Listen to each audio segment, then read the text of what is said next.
Il est 19h13. Père de Jong, bonjour. Merci d'être avec nous en direct. Vous êtes ancien colonel des troupes de marine et vice-président de l'Institut Témis, spécialisé dans les questions de paix et de sécurité. Je tenais beaucoup à vous avoir pour que vous puissiez peut-être donner votre regard et expliquer aux auditeurs d'Europe 1 ce qui était d'abord en train de se passer. On parle des échanges de tirs entre Israël et l'Iran. De quel ordre sont ces tirs? Est-ce que ce sont des tirs de grande intensité? Que dites-vous? Est-ce que ce sont vraiment deux pays qui sont en guerre? Complètement. Évidemment, depuis l'assaut entre guillemets d'Israël sur les positions, en tout cas sur les installations iraniennes, on est rentré dans un processus, mais c'est un processus long. Pourquoi? Parce que l'Iran était structurellement très organisé pour justement avoir le maximum de missiles. On parle de réserve de missiles, on parle de 10 000 missiles en réserve. Donc on rentre dans un modèle ou dans une espèce de structure, je dirais, de guerre d'attrition qui fait qu'en fait le premier qui va céder, c'est celui qui aura plus de munitions. Et qui n'aura plus de munitions selon vous? C'est l'Iran ou Israël? Alors lui, ça va être l'Iran, parce que l'Iran est extrêmement limité, parce que l'Iran a fait un effort depuis de nombreuses années dans le domaine de l'artillerie solaire pour tirer sur des avions ou des missiles. Elle est très structurée dans le domaine des missiles ou des drones, mais elle s'est pas structurée dans le domaine conventionnel. Donc elle a pas d'armée de l'air littéralement. Elle a des avions qui datent de Mathusalem, en fait de l'époque des Américains, à l'époque du Shah d'Iran. Donc c'est une armée qui est strictement orientée vers les questions de missiles et de drones, alors que l'armée israélienne, elle est structurée autour d'une protection d'Israël grâce au dôme de fer, mais également avec un outil opérationnel extrêmement dynamique, avec une armée de l'air, des missiles et tout ce qu'il faut.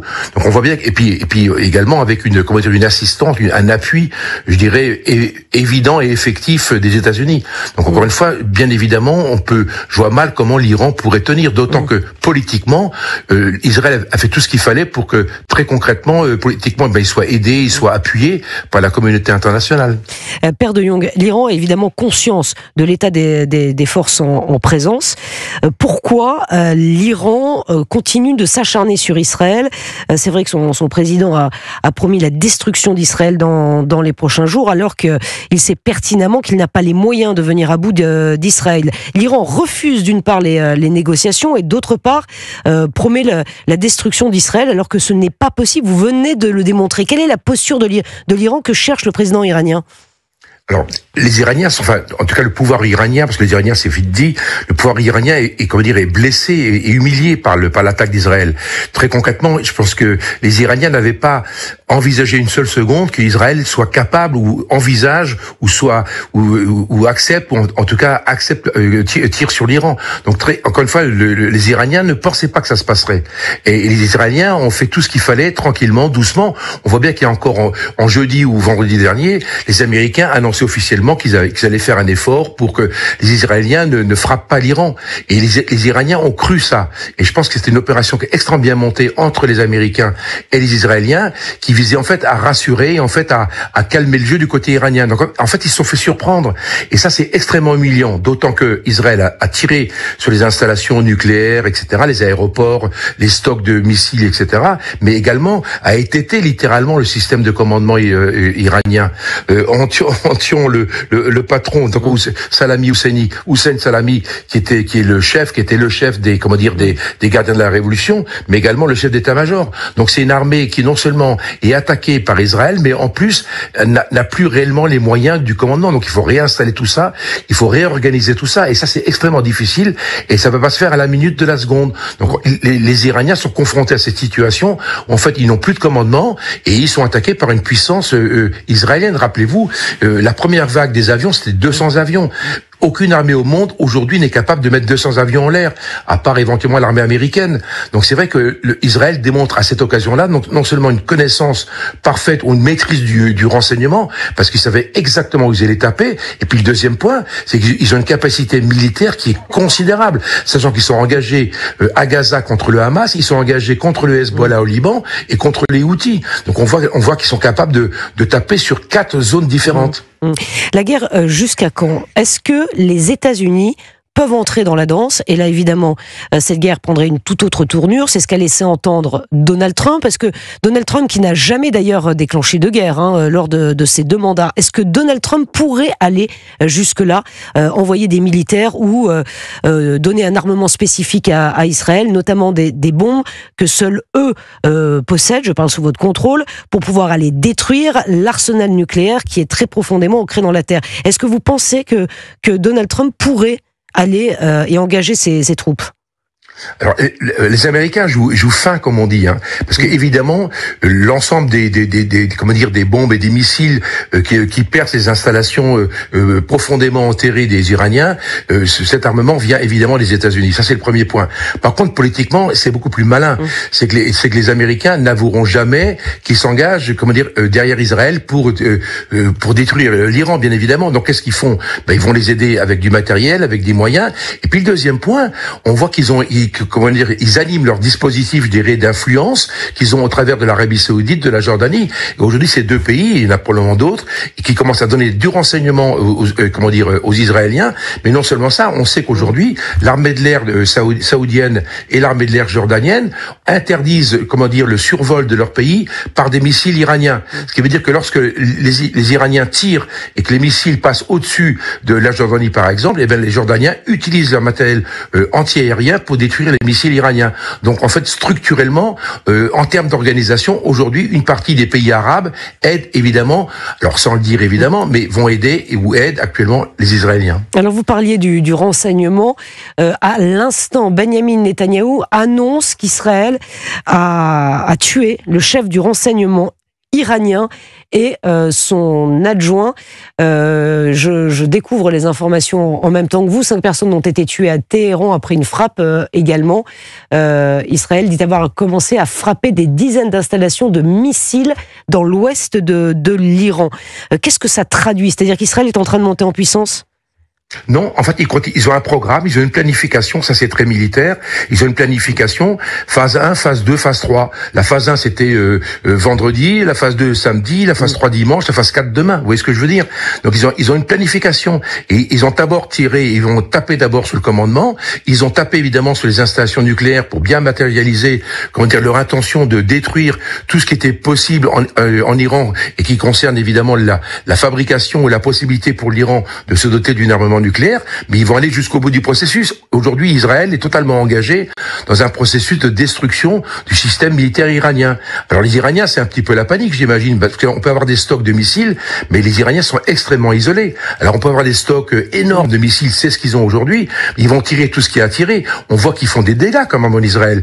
Ils ont touché la ville de Tel Aviv. Alors c'est vrai qu'il y a une espèce de blackout israélien sur les résultats aujourd'hui, sur l'effet des tirs de missiles iraniens sur le territoire israélien.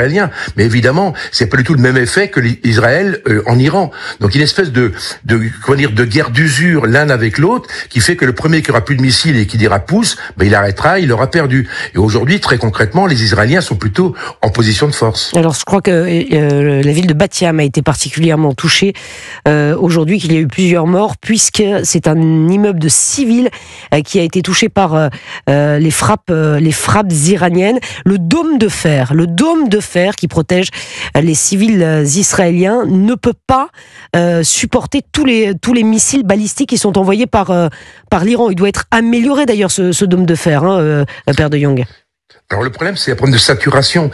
Et ça, les Iraniens ont très bien compris la problématique. C'est qu'un dôme de fer, si vous voulez, vous avez un engin comme le Patriot qui est capable, en fait, de capter globalement une centaine de trajectoires. Après, il va décider lui-même, donc c'est l'informatique, c'est le système qui veut ça. Il va déterminer quels sont ceux qui sont les plus dangereux. Donc il va donner l'ordre à les batteries de tir de tirer sur des missiles. Donc une énorme majorité des missiles sont détruits. Le problème, dès que vous avez un système où vous saturez l'espace, évidemment, il y en a 1 ou 2 ou 3 qui vont passer. Et c'est ce qui se passe actuellement. Et donc là, on est rentré dans une guerre de longue distance où les Iraniens jouent la seule carte qu'ils ont réellement, qui est en fait de saturer, l'espace et l'espace aérien israélien. Évidemment, le dôme de fer est très fonctionnel parce qu'il est sur 3 couches, mais évidemment, il est saturé. Donc il y a toujours 2, 3, 4 missiles qui vont passer et ça durera, tant que ça durera, tant qu'ils pourront tirer. Et aujourd'hui, les Israéliens, qu'est-ce qu'ils font? Ils sont aujourd'hui en train de chercher les batteries de tir et les stocks de munitions. Et en fait, fait, on rentre dans une guerre de stock plus que de batterie de tir.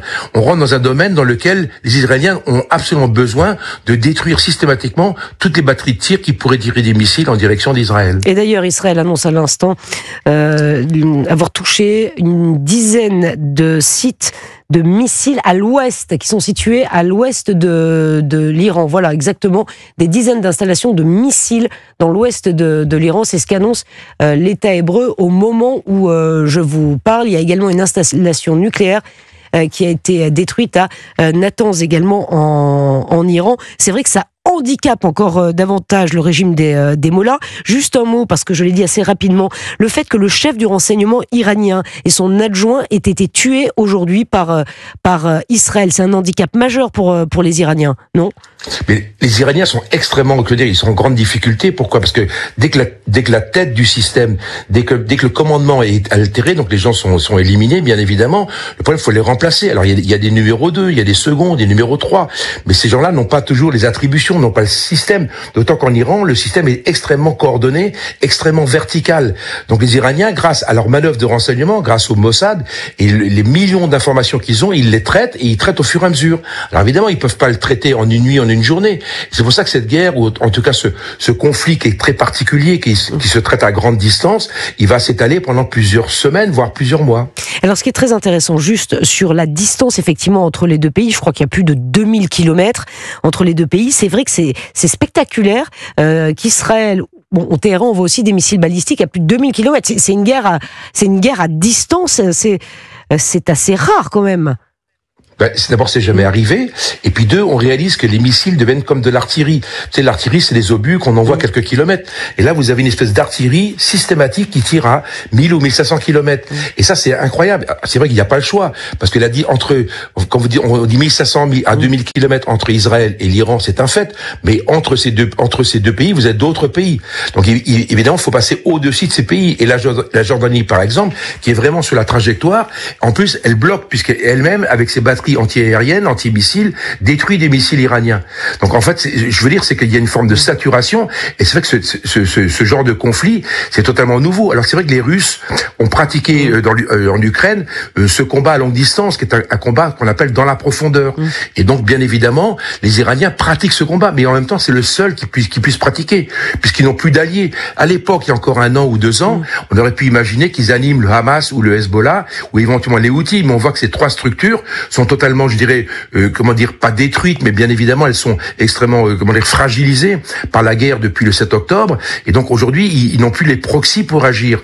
Et non seulement ça, encore une fois, l'armée saoudienne, l'armée jordanienne et d'autres, probablement l'armée égyptienne, sont sur un modèle, encore une fois, de protection. Pourquoi ça se passe comme ça ? Parce que les pays arabes ont compris que si la mécanique de destruction officielle et affichée des Iraniens s'arrêtait, ça pourrait éventuellement stabiliser la région. Donc on est sur un processus qui va amener à la paix, si tant est que les Israéliens arrivent à détruire le potentiel militaire iranien. Une chose encore, Père de Jong, selon vous, combien de temps, vu l'état des forces en présence, je rappelle, de l'arsenal d'un côté et de l'autre, combien de temps ces échanges de haute intensité peuvent-ils durer ? Est-ce que c'est une question de jours, de semaines ou de mois, selon vous ? Alors moi je pense que c'est une question de semaines, pas de jours, de semaines, parce que les Iraniens jouent un petit peu à mon avis, une dernière carte, parce qu'il y a un facteur qui est déterminant, c'est que le positionnement, en tout cas l'attitude de l'opinion publique iranienne, et qu'aujourd'hui il y a peut-être la possibilité, on sait que les Iraniens, dans leur grande majorité, je dirais 70-80%, sont allergiques au pouvoir de Téhéran. Donc il n'est pas impensable qu'il se passe des choses. Et les Iraniens ont probablement travaillé ce sujet-là. Alors c'est vrai qu'il n'y a pas de parti d'opposition qui pourrait reprendre le pouvoir comme ça, mais je pense que les Israéliens ont travaillé le sujet et qu'il n'est pas impensable que l'opinion publique, iranienne réagisse et trouve une solution pour se libérer du joug des mollahs. Donc peut-être encore quelques semaines, en tout cas de guerre et de tirs de haute intensité. Merci infiniment, Pierre de Jong, ancien colonel des troupes de marine et vice-président de l'Institut Thémis, spécialisé dans les questions de paix et de sécurité, d'avoir été en direct avec nous sur Europe 1. Jules Torres et Paul Melun sont toujours dans ce studio. On va parler des répercussions évidemment sécuritaires. Très intéressante interview. Ah ben c'est passionnant. Ouais, et puis Pierre de Jong, c'est un excellent, c'est un homme de grande qualité. C'est pour ça qu'il est chez vous. Exactement. chronique. J'étais sûr. J'étais sûr qu'il ramènerait le truc à lui. Mais non, c'est pour vous. Je me suis dit, moi, je ne dis rien. Moi, j'aime beaucoup ça, mais c'est pour ça. Il en loupe pas une. Mais vous êtes des journalistes de grande qualité, des écrivains de grande qualité. Voilà. On va parler des répercussions sécuritaires, politiques et économiques en France. C'est très important. Et elles seront nombreuses. Bruno Retailleau, d'ailleurs, l'exprimait dans les colonnes du JD, dès votre journal Jules Torres ce matin. Je voudrais qu'on parle aussi dans la deuxième partie de Jérôme Guedj, qui traite Jean-Luc Mélenchon de salopard antisémite, avec les conséquences que ça a, notamment Sébastien Delogu, qui le menace. Je me languis de le croiser à l'Assemblée. Pas la première fois qu'il menace des gens, celui-ci. À tout de suite sur Europe 1.